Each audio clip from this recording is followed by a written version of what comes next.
changes to family law are coming June 10th, 2025, and they will be impacting how property settlements, parenting arrangements, and financial disclosures are handled.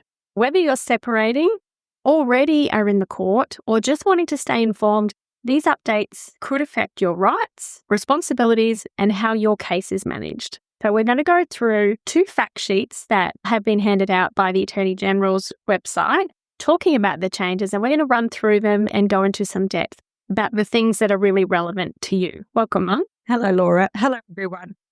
But before we get started, a reminder, this is family law for Australia.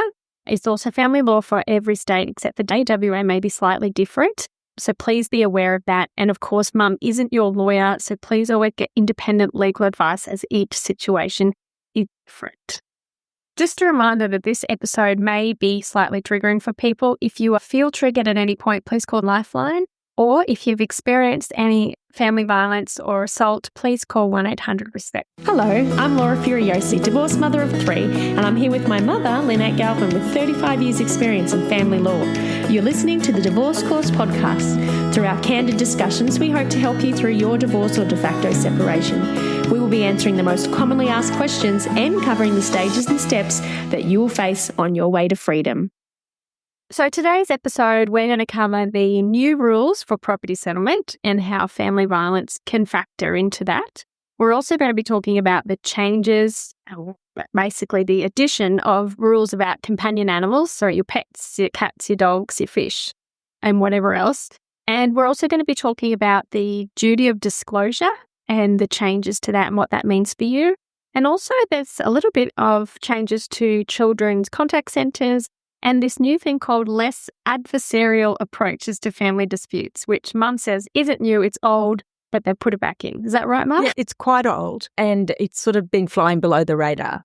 So it's got that catchy initials of LAP. I mean, really. Yeah. All right. But let's get into and think what most people are really interested in. And we have already done an episode a little bit on this slowly as the Parliament did the Act changes.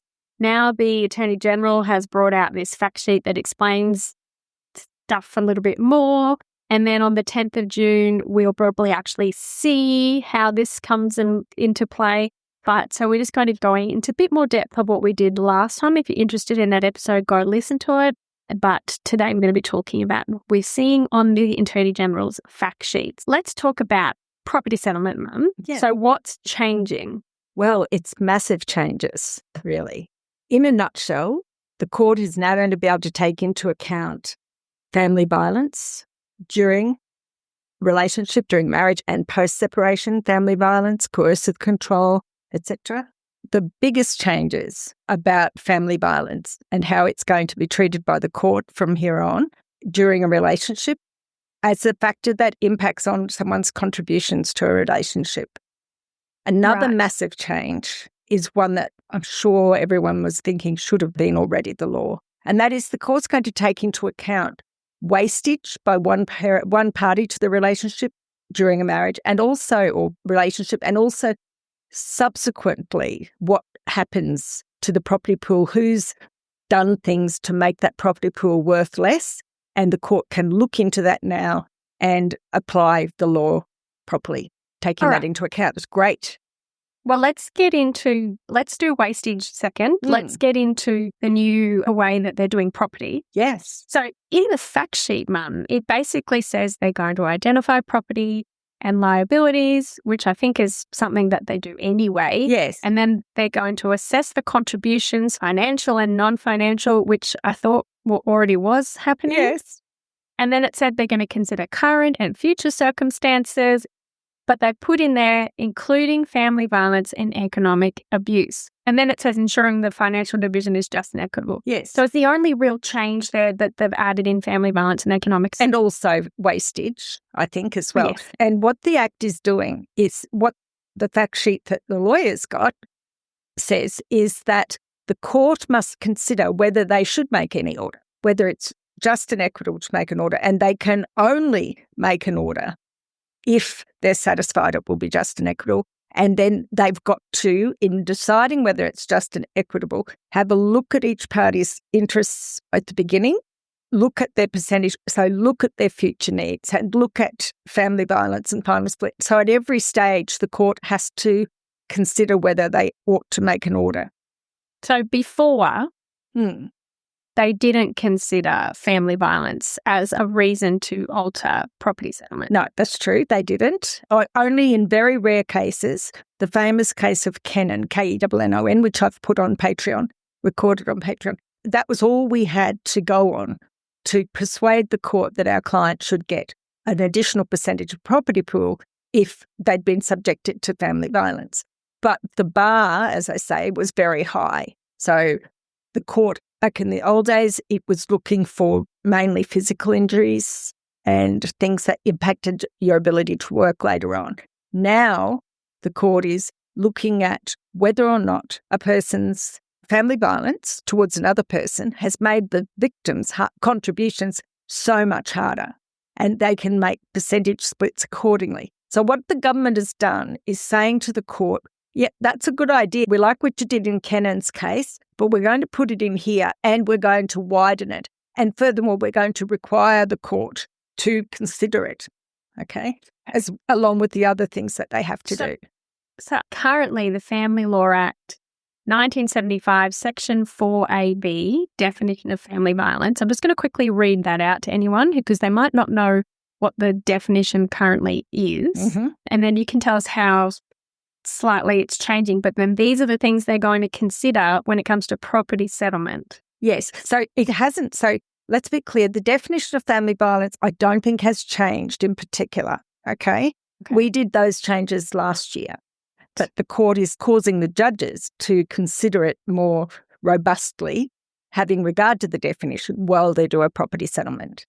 All right. So we've got, for the purpose of this act, family violence means violent, threatening, or other behaviour by a person that coerces or controls a member of the family, the person's family, in brackets the family member, or causes the family member to be fearful. Examples of behaviour that may constitute family violence include, but are not limited to, an assault, sexual assault, or other sexual abusive behaviour, stalking, repeated derogatory taunts, or intentional damaging or destroying property, or intentionally causing death or injury to an animal, unreasonably denying the family member the financial autonomy that he or she otherwise would have had, unreasonably withholding financial support needed to meet the reasonable living expenses of that family member, or his or her child at the time when the family member is entirely predominantly dependent on the person for financial support, preventing the family member from making or keeping connections with his or her family or culture, and lawfully depriving the family member from their family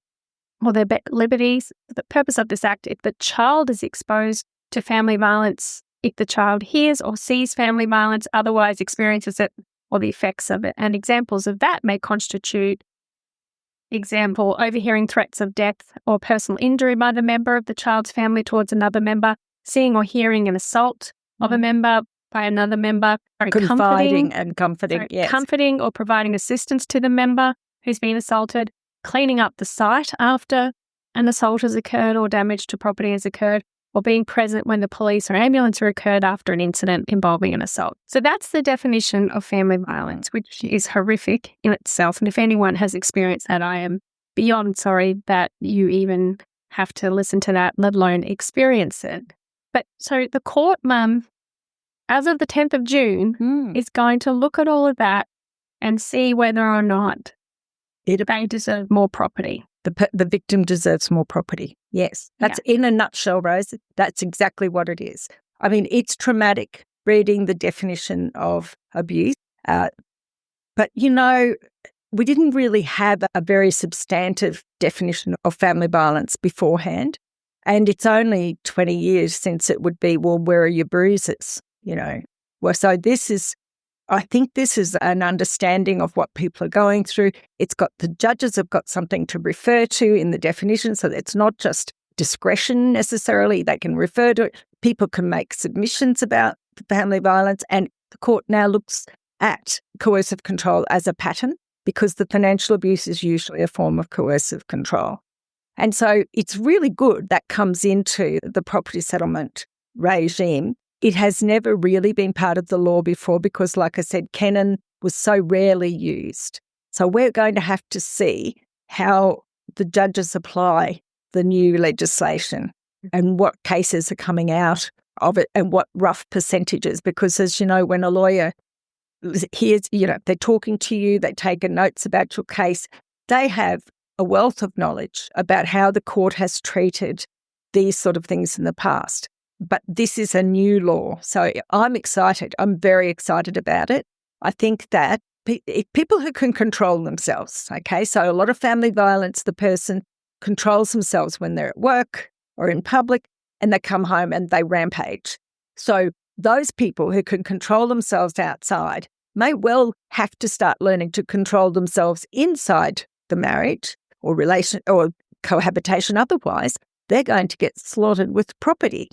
So let's hope that's the effect. And if not, let's hope that the victims get some sort of compensation for moving forward. And I think personally, an understanding and recognition that all of those things of family violence is important for people. I also think, particularly if you're going into a family courtroom in front of a judge to do your property settlement, if it's just property settlement, in the past they would say, oh, there's no point bringing up family violence. What's the point? It doesn't affect your property settlement. So when you go in front of the judge doesn't know that the person on the other side is a piece of crap. And that kind of behaviour and disrespect and just downright lack of care of that other person will seep through in the way they hide their money and their assets and do all of that stuff. And we're going to get to that disclosure stuff in a minute as well. But I think it's a great win for everyone everywhere. And Mum, I hope you're right that it is going to reduce the violence that occurs as the message gets out that this is going to affect property settlement. I really do hope that. I have heard arguments the other way around, but I'm hoping you're right. So let's get into wastage. Can I just make one more comment, though, on that? That definition of family violence is no surprise to me, and it's no surprise to you, because we have been talking to people for years now, and we know what's been going on. And of course it's been family violence. But now it's in the legislation. Now those lawyers who aren't sort of in constant touch with people going through this, who are black letter lawyers, they are now going to have those factors as part of the things they have to take notice of. And the reason the court does all those definitions is really so a layperson can go, oh yes. But I think also there are some lawyers who would be unable to understand the family violence unless there were examples. Okay. Yes. But it's not only those things, but at least now it's in black and white. And I think we should point out we've got a really good episode called Legal Gatekeeping. Is your lawyer gatekeeping your case? And that's going to be more relevant now than ever moving forwards for property, because we get so many people. So you've got to be really careful that your lawyer is listening to you and is telling your story, even now more so for property as well, that the aspects of the family violence you may have experienced, whilst they may minimise it, like Mum said, because they've never experienced, they don't understand, or they don't want to deal with it, you need to make sure that your story is being told. So go listen to that episode if you're up against a lawyer like that. Now let's get into wastage, Mum, because this one makes you excited. And in our Q&As with our members, in the past, it's kind of been pretty sad. And we've always had to tell them sad stories about wastage. Do you know all that money you've saved up post-separation? Well, yeah, that goes in the property pool.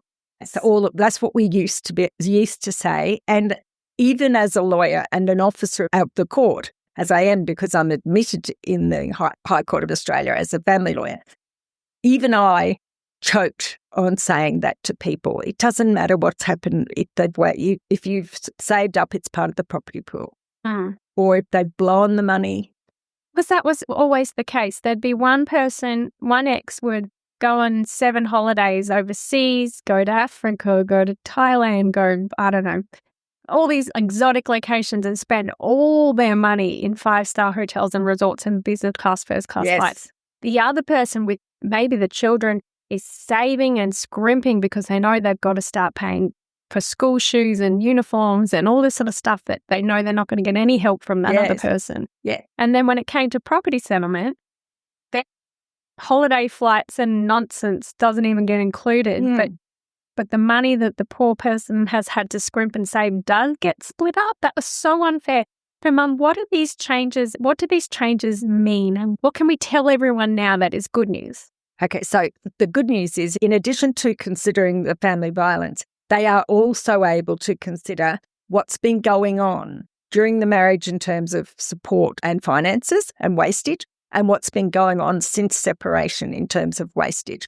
So I think the court will need to take like a snapshot of what things were at separation, which is really, really different to how we've been dealing with family law property ever since 1975. We would always take the property as it was on the day that we found, on the day the court had to make the decision, that was locked in. And there was no relevance in what it was worth at separation and what money existed at separation. There was always a little bit of requirement if someone's nicked $40,000 out of the offset account. They would have to show they spent that on reasonable living expenses. Otherwise, there was a risk some of it went back. But it was a particular argument you had to make. And wastage the court was very worried about floodgates opening, like with everyone wanting to argue it. They were very worried that if people were gambling during the relationship and you tried to show that to the court would go, well, that was during the marriage. What's that? So this is massive. And these would be the things, Laura, that you and I, like me as a lawyer and you as a layperson, when you listen to people and in our course Q&As, it used to be so hard to say, no, it doesn't matter what it was worth when you each left. It only matters what it is today. And so it's much more common sense. So let me ask an example there. Basically, the courts are going to consider if a party, so if your ex, has recklessly diminished the asset pool. So, for example, say you've separated, you're waiting for property settlement, and they take all the money out of the offset account, go down to the casino and bet it all on black, and they lose it all. Like, what happens now as opposed to what would have happened before? All right, well, what happens now is that instead of the court looking at that case of Weir and Townsend, which was the premature distribution of assets, they used to call it, and it would be factored in a percentage-y thing. You had to separately raise it. Now, the court will quantify. They'll absolutely want to know what was there at the date of separation and what's happened to this money.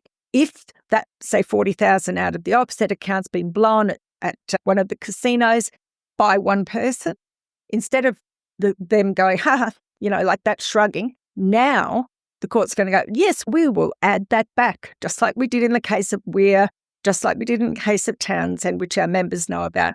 We're going to add that back into the pool. So suddenly, if you had $100,000 in assets and this it was 140 until they wasted it, the court's going to say, look, that 40,000 that you blew, we're going to add that back in as a notional asset. We're going to divide it up and say, well, add it together. So it's $140,000 worth of assets. And we're going to, if you're going 50-50, for example, just for my math's sake, okay, then each of you should get $70,000. But you've had $100,000 because you're adding in, they've already had their first $100,000. They're going to have to pay you back $30,000, Right. And if they had actually, let's say the property pool was $300,000 and they blew the $40,000. So now it's a property pool of $260,000. The court will add back that imaginary $40,000. That's $300,000. It's $150,000 each, but you've already had your $40,000. Sorry, so this is what we're going to give you back. So it just gets taken off their share. So basically, in a nutshell, if your ex takes money out after separation, does something stupid with it, the court is more likely going to look at it as they've already taken their share. Yeah. Whether it's there or not, Yes. whether they've spent it all, wasted it all or not, they've taken their share. Well, they've taken a share that comes out of what their ultimate share is.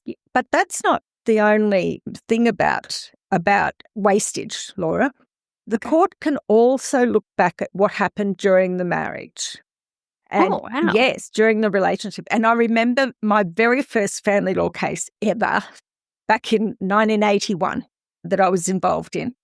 The lady was so upset because her husband started an ostrich farm and she didn't want him to.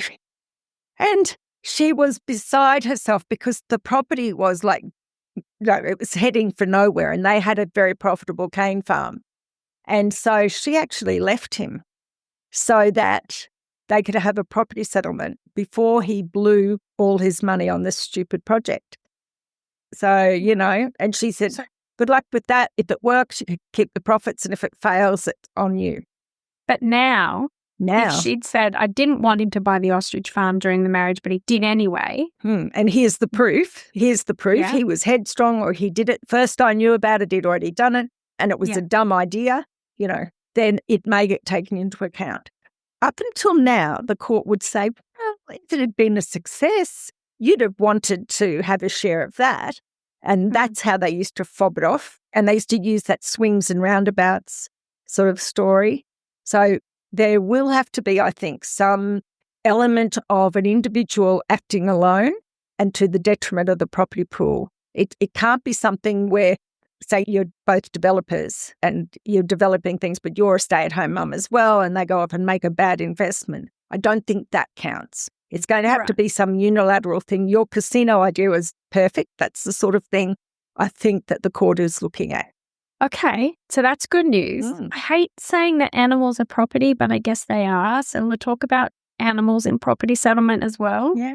So, and we have touched on this before, but pets are now going to be treated separately as companion animals, not just property. Which is good. Well, they are property. Like the court has the power to deal with property. But the courts will consider factors like attachment and the ability to care for the pets.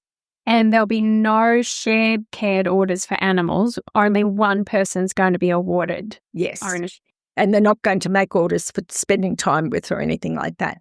I think this has come out of the inquiry into family violence and the number of times that a person who is awful, that they will be violent to their family, has no hesitation in extending that to the pets of the family. And they can use the pet as a manipulative tool. And so I think it's come about because of the family violence components.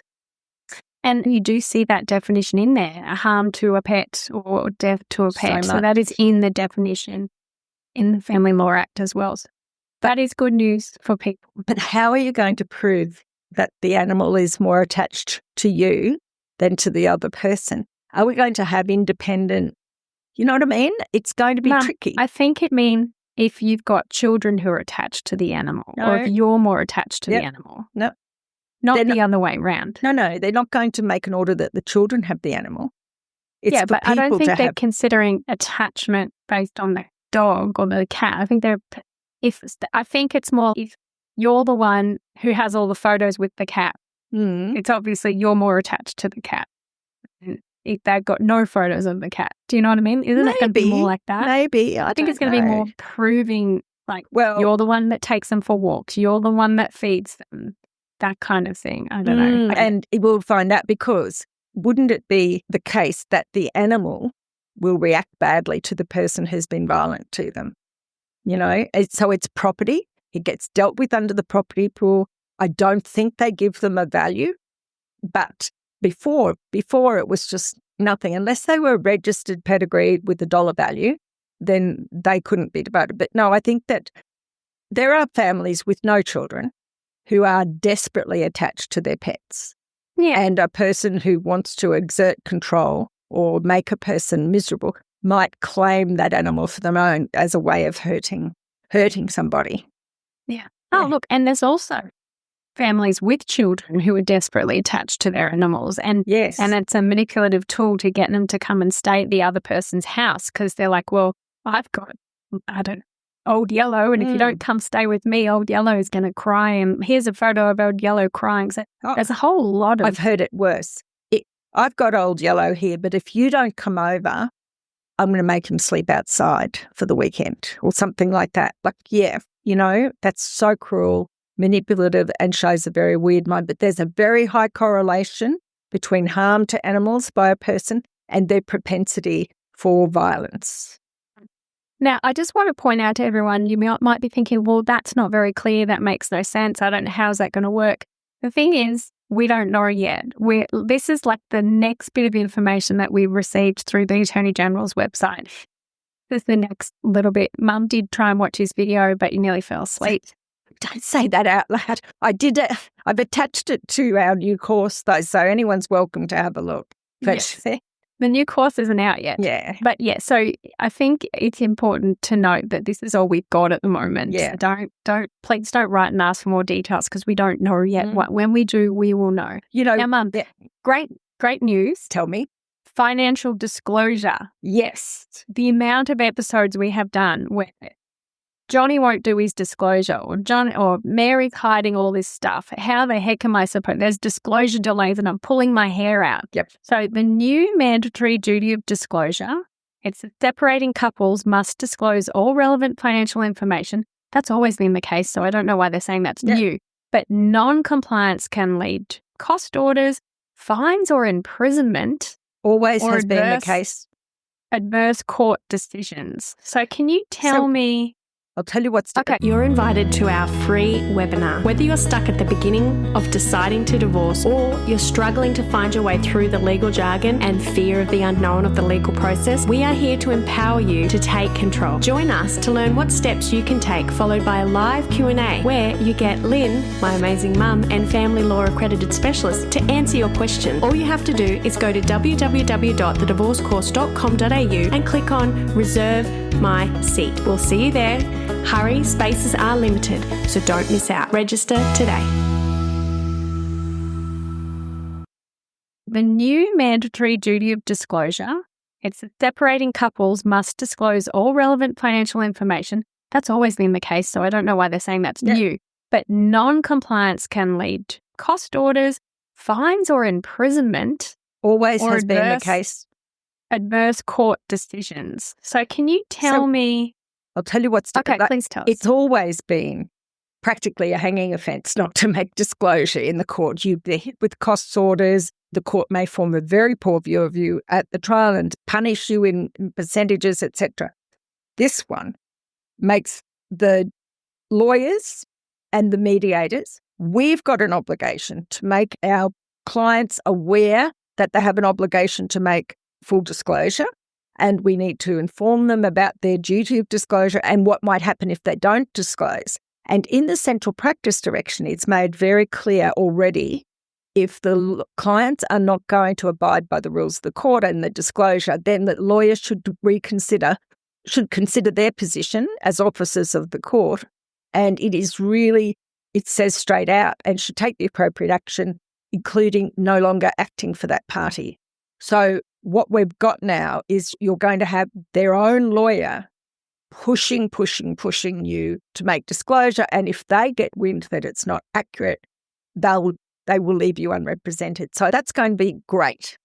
Okay. So just a reminder to anyone who doesn't know what a central practice direction is, I think we've done a really good episode on it, but you can download it. I'll put it in the show notes. It's pretty much the guide that lawyers use on what to do next, what happens. Everything. Yeah. It's everything. And but it's actually not like a giant book. It's only like 40 pages long. So if you're going through this process, download it, read it, and get your head wrapped around it. So Mum, you're saying, and this is where I think the wheels fall off. You're saying, and I know some lawyers out there, they just want to win. Yeah. You're saying there's going to be lawyers out there who are going to get rid of clients if they don't do disclosure. Let's be clear. I have always let a client go if they don't make disclosure properly. I've always done that. And most reputable lawyers I would have thought would, because you're an officer of the court and they're not complying. The people who do sort of turn a blind eye because their client's wealthy or because they're mates or because they're happy enough to just be the cat's paw for the person who doesn't want to make disclosure. The one thing they want more than the money from that client or the prestige from that client is their practicing certificate. And they really want their practicing certificate to keep going. And they're not going to put their livelihoods on the line, I suggest, just for someone who's trying to fiddle the system. Right. So are you saying judges are going to get mad at lawyers? They already are. They already are. And they are making cost orders against lawyers. So in their own pocket. They've always had the power, but since 2021, when that practice direction came out, the court is more open to making orders against the lawyers. And this will make the substantive point that non-disclosure means you are in trouble with the court. You may be in contempt of court, it says. Right. So lawyers must inform their clients about their duty of disclosure and the consequences of non-compliance. And you're saying, does it say it in the fact sheet that they should get rid of their client if they're not doing the right thing? No, it says that consequence of non-compliant with the duty of disclosure includes punishment or contempt of court with fine or imprisonment. That's not the lawyer, that's the client. Okay. Yes. Cost orders against a party or the court taking the non-compliance into account when making their orders. The practice direction talks about that the court expects us to stop acting. Okay. And what they've done in this, with the duty of disclosure, I believe they've elevated it now into the orders rather than a rule. Right. Yeah. Okay.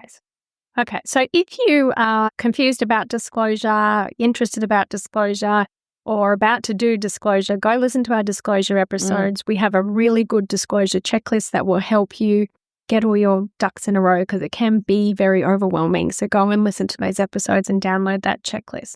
Now, Mum, there are a couple of other things. Okay. I can and we're hardly running wait. out of time. Okay. So parenting arrangements and contact centres. So I think this contact centre thing, they wanted to get it through at the last lot when they made all the changes for children in the 2023 legislation that came into on the 6th of May. But now it's been approved by the government, as you say, in 29th of November, received royal assent on the 10th of December from the Attorney General, and we're having this change from the 10th of June. So now it's a thing, okay? Okay. So we've got, and we have talked about this before, and we'll touch on this really quickly. Children's contact services have to be accredited. Yes, hallelujah. Yay. And they're also, part of that accreditation law is going to be intensive training about what coercive control looks like, what family violence looks like. I think it's designed so that, and I apologise to anyone who works at a contact centre and doesn't think this applies to them. Maybe it doesn't. But if there are very careful, coercive control, sneaky, manipulative people that in front of a person at a contact centre for a couple of hours a week, they can be on their very best behaviour. And that's all that the supervisor sees, this wonderful person doing all these things. And so they can become a little bit one-eyed about what's going on because it's just human nature, isn't it? They tend to take the side of the person they see engaging with the little child and think the other parent may be overdoing it a bit. And I think this accreditation, this emphasis on training about family violence, and also just in general keeping an eye on it, is going to stop any cowboy operations opening up in the future. They've got to have things in place now for safety of the people as well. It's quite a long list, and I'm really pleased. Good. And the confidentiality and the safety is really important. But let's move on to the less adversarial approach. Now, this is new. Yes. But it's not new. So courts can now apply for a less formal process for property and financial disputes, not just parenting matters. And the emphasis on reducing stress and intimidation in court. Can you please explain to me what the heck a less adversarial approach is? Yeah. Well, it's where a judge can take control of your case and try to minimise the intimidating process of the court, I guess. They can help make it go through quicker. They can direct people what material to file and so forth. They can sometimes use technology to help minimise the stress for people and to keep their costs down, I guess. Previously, it could only be applied to children's matters only. And now they're going to be able to apply it to ones that include some children's matters. Okay? Right. So it will automatically apply. So you're saying in the old days, the judges could kind of be like, hey, maybe you should apply for this. Yeah. Or maybe you should file this. Yeah. Now that's going to be for property as well. A little bit for property as well. So it used to be for children's matters. Yeah. Now it automatically applies for children's matters. So you're going to find a lot less, hopefully, kind of red tape to get to the nub of what's wrong with these cases and what's going on in the family. But if there's any property in it as well, then the adversarial approach will apply for the kids' stuff, and the less adversarial approach for the kids, and the other way is just normal for property, the normal process. But if everyone agrees, then it can be the less adversarial approach. What is that, just sitting around the table with a judge instead of being in the court? No. So what it used to mean was that right from the beginning, you would have someone engage with your case, really read everything, try and work out what's what, give little directions along the way. I mean, you'd go to court and it used to be almost like the first day of trial, your first day turning up, where they would be able to take evidence and make little decisions about the case as it went along. It was hard to understand where you were at with these things. And I think they will do it slightly differently this time. And because, not least of which, because every single children's matter is going to be, if it's only children, is automatically going to be less adversarial. And every single property and children's matter, the children component will be less adversarial process as well. So I think the court is really focusing on the best interests of the children. I think that it will allow them to identify any post-separation abuse, systems abuse issues. And the Chief Justice, I hope he never knows that I found his video less than riveting, but he, I think, has his heart set on getting people through with less damage psychologically. All right. So good on them for trying to make things less stressful and intimidating, and good luck, because doesn't matter what you do, it's going to be stressful and intimidating. But let's get on to this really important point, Mum, and we get asked this question a lot. If I'm already in court, does this apply to me? Probably. How's that for a lawyer answer, Laura? So here's the thing. It applies. I've got a little cheat sheet here. In the fact sheet. It'll apply. Oh, well, you tell them. Yeah. These changes will apply to your case unless your final hearing has commenced before June 10th, 2025. That's right. So if you don't have a hearing date before then, and let's face it, we're recording this only a couple of months before the legislation comes in. So everyone pretty well listening now who files new will be under the new process. And let's just clarify, a hearing, they're talking about your final hearing, so that's the trial. So there's like 3 or 4 court events before that time. So you might have a hearing, but it's not your final hearing. So even if you've been in front of a judge once or twice, if it's not your end result hearing, then these laws will still apply to you, which is great. And I think some other things we need to point out is, if you are right at the start and you're listening to this, be really aware of your disclosure obligations. You do not want to be seen as a financial abusing, economic abuse or disclosure denier just because you were stressed and unorganized, because the penalties are going to be more severe. And on top of that, anybody else who's listening, family violence is really going to be looked at. And that doesn't just mean the physical stuff. It's also the verbal abuse, it's the put downs, it's the harassment. It's all those things we read plus more. Yep. It's the control. So have a look at what you're writing and saying and doing to your ex and your co-parent. How are you communicating with them? Could that be seen as family violence, harassment, stalking, put downs? If you're calling them names, if you're, being not flexible and really trying to manipulate situations, you might not be aware that you're doing it. You might just be really freaking mad at your ex because they're horrible people, or they did something horrible to you, or they're bad people, but you do not want this to be turned the other way and you be seen as the abuser. So watch what you're writing, watch what you're saying, because it's really going to matter more than ever before. And one thing I think we should add, Rose, about when all these new laws will apply, Sure, your trial might not be until after this starts and it'll apply.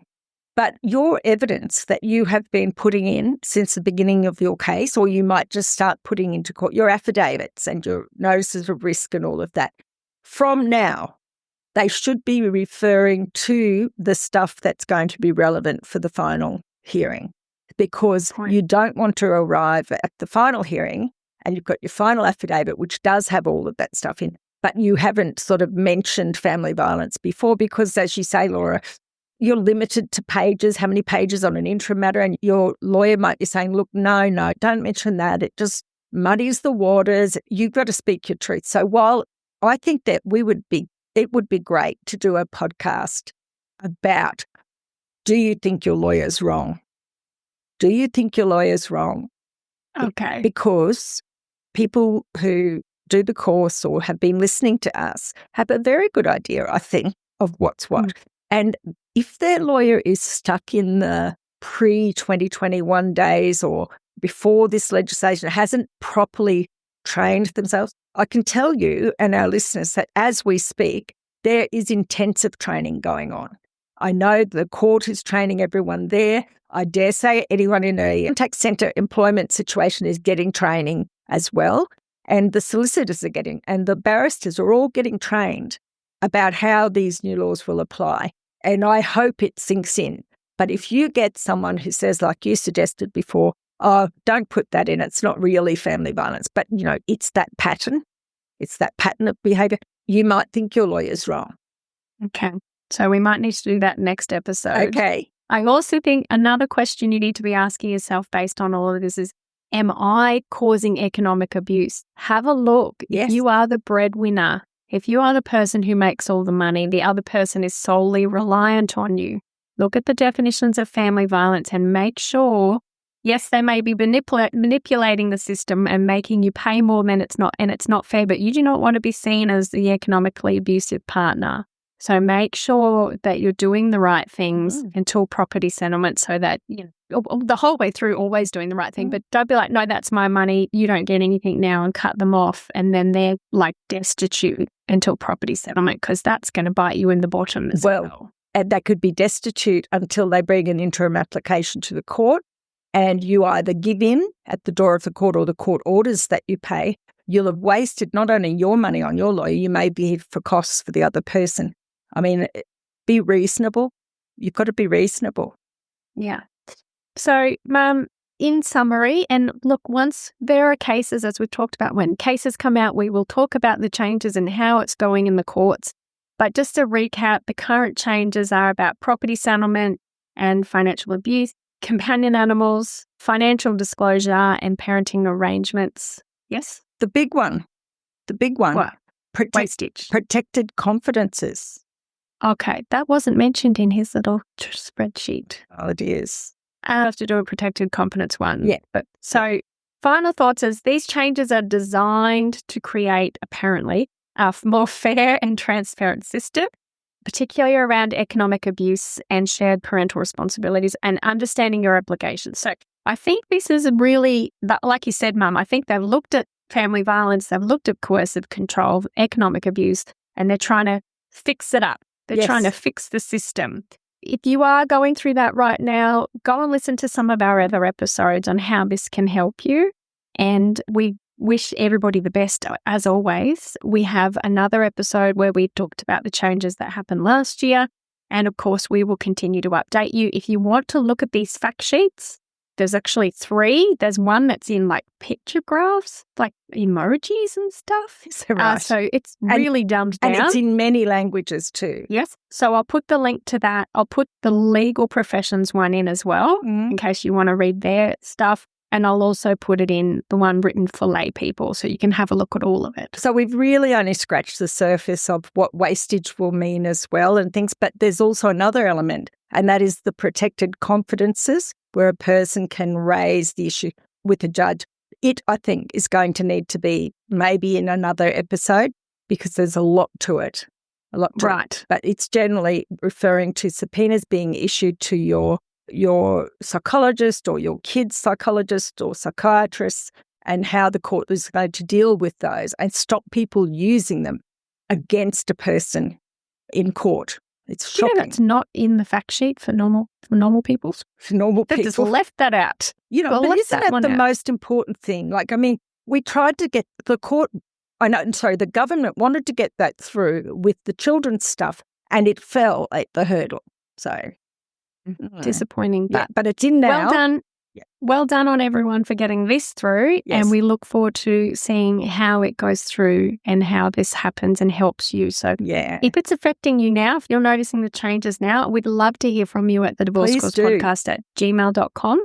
Send us a message. Of course, our Q&A members every week, they're keeping us updated on what's happening in the courts as well. But we'd love to hear from you if you've got any tips. And what do you think about it? Let us know. Yeah. I'm going to put a poll up on Spotify. If you're on YouTube listening to this, you can tell us, what do you think about the changes? Do you think they're going to help or are they going to hinder? Because we've heard some interesting perspectives. And please like and subscribe on the YouTube because, really, I was talking to a lady yesterday and she only accidentally came across us. So if we've been helpful to you, if you can just help us get to more people, it's just help people, okay? All right. Thank you so much, everyone, for listening, and thank you, Mum, for your time today. Bye-bye, Laura. Bye, everyone. Bye. Have a good day. If you found this podcast helpful, we'd love it if you could rate, review and subscribe. By doing so, you are spreading the word to help someone else just like you. Lynn would like to remind you that this podcast is general advice only and you should always get legal advice in relation to your particular situation. And remember that the Australian laws may have changed since recording